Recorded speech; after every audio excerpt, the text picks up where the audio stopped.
at low speeds, and, especially at standstill, conventional sensorless FOC based on back-EMF starts to fall apart. The voltage generated by the motor becomes extremely small, easily buried in noise, or disappears entirely. At that point, the rotor position is no longer observable. This is where high-frequency injection, or HFI, comes into play. This episode continues my ongoing journey of researching and developing my own sensorless motor driver. In the previous episode, I managed to implement a fairly simple HFI method, and for me, the results were already quite encouraging. But the experiments also revealed many problems. Over the following days, I slowly worked through them, fixing small details one by one, mainly to improve accuracy. Along the way, I spent time reading several research papers on HFI, each proposing different ideas and approaches. In this episode, I want to explore a method that is different from the one I used before and share how it performs in practice. From my perspective, HFI consists of three main building blocks: a high-frequency signal generator, a position error extraction stage, and a phase-locked loop, or PLL.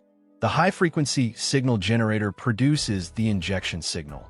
This signal can be sinusoidal or square-shaped, and it can be injected either in the rotary reference frame or in the stationary reference frame, depending on the approach being used. The position error extraction block is responsible for obtaining the position error from the measured current response. Some methods extract this information from the alpha-beta current frame, while others use the direct and quadrature current components.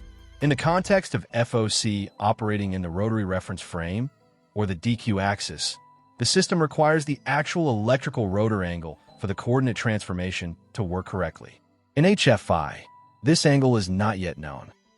Instead, an estimated rotor angle is used to construct an estimated rotary reference frame.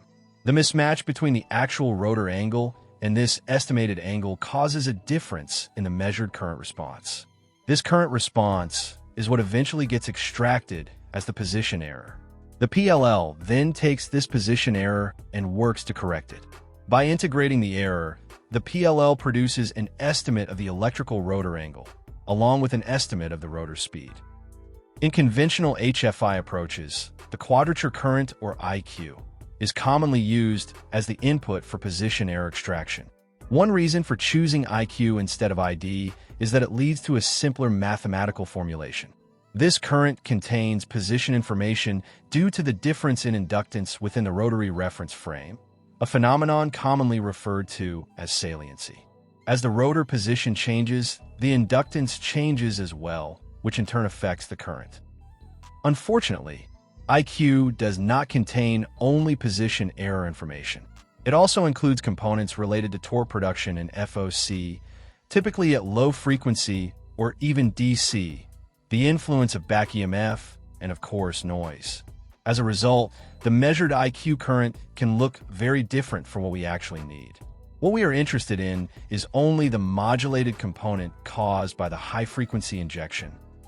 To isolate this, a bandpass filter is applied to extract the desired frequency component, which we can refer to as IQH, where the H stands for high frequency. The core idea of HFI lies in demodulating this IQH signal, because this is where the position error information is embedded. First, the signal is mixed with cos omega HT at the same frequency as the injected high-frequency signal. This produces a signal that looks like this. Then, the high-frequency components are removed using a low-pass filter, leaving the low-frequency signal. This remaining signal is what we call the position error. Finally, the PLL drives this position error towards zero. In other words, as the error diminishes, the estimated rotor position converges toward the actual rotor position. In this episode, I made a change to the position error extraction block. In my earlier implementation, I used a low-pass filter to demodulate the signal from the alpha-beta currents in order to extract rotor position information. This time, I take the signal from the IQ current and use a sliding discrete Fourier transform, or SDFT, to perform the demodulation. With this approach, the bandpass and low-pass filters typically used in conventional HFI methods are no longer required. Most of us are already familiar with the discrete Fourier transform, or DFT. Unlike the standard DFT, SDFT allows specific frequency components to be computed in real time on a sample-by-sample basis. In general, SDFT makes it possible to obtain the amplitude and phase of a signal at selected frequencies. However, in the context of HFI, we only need information at a single frequency, which is the same as the injection frequency. This means there is no need to compute the full frequency spectrum. For example, if the injection frequency is set to 1 kHz and the sampling frequency is 10 kHz, the simplest approach is to divide the sampling frequency by the injection frequency. This results in an SDFT window containing 10 sampling points. We then compute the amplitude of the first harmonic, since this harmonic corresponds to the 1 kHz injection frequency. By obtaining this amplitude, we have already completed half of the demodulation process needed to extract the position error. The challenge is that this amplitude is always positive. If it were used directly as a position error, the PLL would have no information about whether the error should be increased or decreased.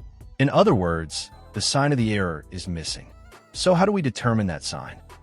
First, we reconstruct the IQH signal, which is the component of the IQ current that contains only the injected high-frequency content. This can be done using an inverse DFT based on an expression like this.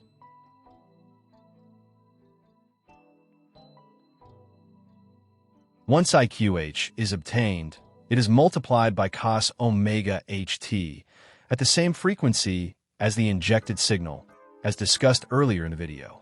Next, we take the sine of the result of this multiplication. This sine is then multiplied by the amplitude of the first harmonic computed earlier. The final result is a position error signal that now has a clear direction. This position error is then fed into the PLL for correction, ultimately producing an estimate of the rotor position. Let's move on to the implementation. I started by writing the code and testing this HFI method without closed-loop FOC first. At this stage, I ran the system in open-loop mode and injected the high-frequency signal on the VD axis. The goal was simply to observe the IQ current response and evaluate the demodulation result using SDFT. The results show that the IQ current does change as I rotate the motor. As you can see, IQ is sometimes mixed with low-frequency components when the rotor is moving. However, once we look at IQH, those low-frequency components are no longer present, since IQH contains only the injected high-frequency signal. The amplitude result also shows a clear current peak in IQH.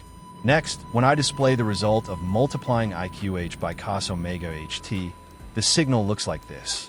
This signal is then used to determine the sign for the previously calculated amplitude, allowing it to be interpreted as a position error. The next step is to integrate this approach into the full FOC system and observe the estimated electrical rotor position. I then compare this estimate with the output of a calibrated magnetic encoder. From these experiments, I noticed that in some cases the estimated position differs by pi, or 180 electrical degrees. This happens because when the rotor completes one full electrical revolution, the inductance variation goes through 2 cycles. As a result, 2 rotor positions separated by 180 electrical degrees produce identical responses. This phenomenon is known as the 180-degree ambiguity. In practical terms, HFI is able to identify the rotor axis, but it cannot yet distinguish the direction of that axis. To resolve this issue, the initial position estimate needs to be aligned correctly first. In a previous episode, I used the simplest approach, which is to align the rotor to a known electrical angle during startup. However, this method becomes unreliable when the rotor is under load. Fortunately, there are other methods that can identify the rotor direction without physically moving the rotor during startup. In essence, when current is applied to the stator windings, a stator magnetic flux is generated. This flux then interacts with the permanent magnet flux of the rotor. When the two fluxes are aligned in the same direction, the total magnetic flux in the air gap and the iron core increases. As a result, the stator core reaches magnetic saturation more quickly. This causes the incremental inductance to decrease more rapidly, leading to a faster rise of the stator current. On the other hand, when a stator flux is opposite to the permanent magnet flux, the total flux in the core is reduced. The magnetic material then operates closer to its linear region. In this case, the inductance decreases more slowly and the current rises more slowly. These two conditions can be used to determine the polarity of the rotor's permanent magnet. One practical approach is to apply a short voltage pulse on the VD axis and measure the resulting current response. Then, another short pulse with the opposite polarity is applied, and the current response is measured again. By comparing the two current responses, we can identify which pulse produces the larger current. If the positive pulse results in a higher current, the estimated rotor position is already aligned correctly. However, if the negative pulse produces a higher current, the estimated rotor position needs to be shifted by pi, or 180 electrical degrees. I implemented this polarity detection step right at the beginning, immediately after estimating the initial position using HFI. I then ran several experiments, comparing this initial position estimate with the reading from a calibrated magnetic encoder.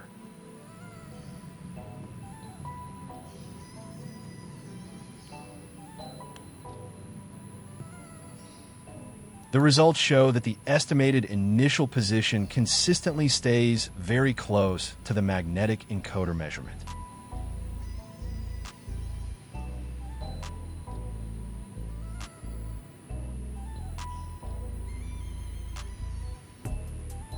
Alright, after making a few adjustments in the code and doing some tuning, let's take a look at the results. In this setup, I use a 1 kHz injection signal with an amplitude of 2 volts. In my view, this performs noticeably better compared to my previous experiment. It works more reliably at low speeds and even at standstill. The transition from HFI to the sliding mode observer, or SMO, also becomes smoother. That said, when a sudden disturbance occurs, the HFI position estimate can briefly become unstable. Shortly after, the SMO takes over and corrects the estimation, bringing the position back close to the actual value.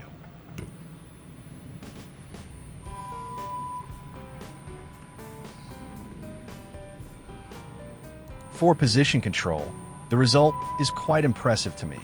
The system is able to hold the commanded angle steadily.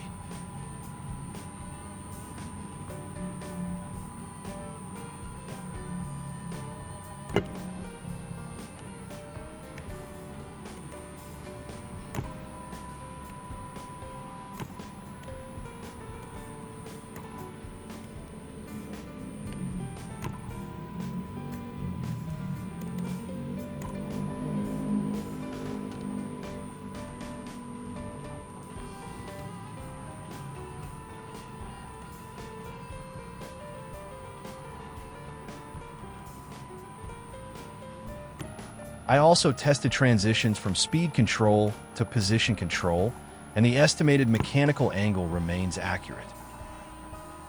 However, when a motor is forced to rotate rapidly by hand, the mechanical angle estimate can temporarily deviate and no longer match the original position.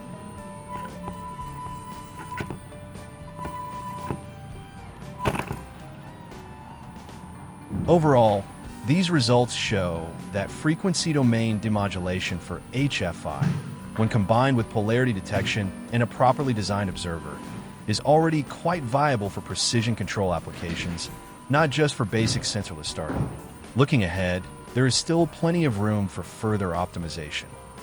This could include improving robustness, reducing audible noise, and adding more comprehensive safety algorithms. Thank you for watching, and see you in the next episode.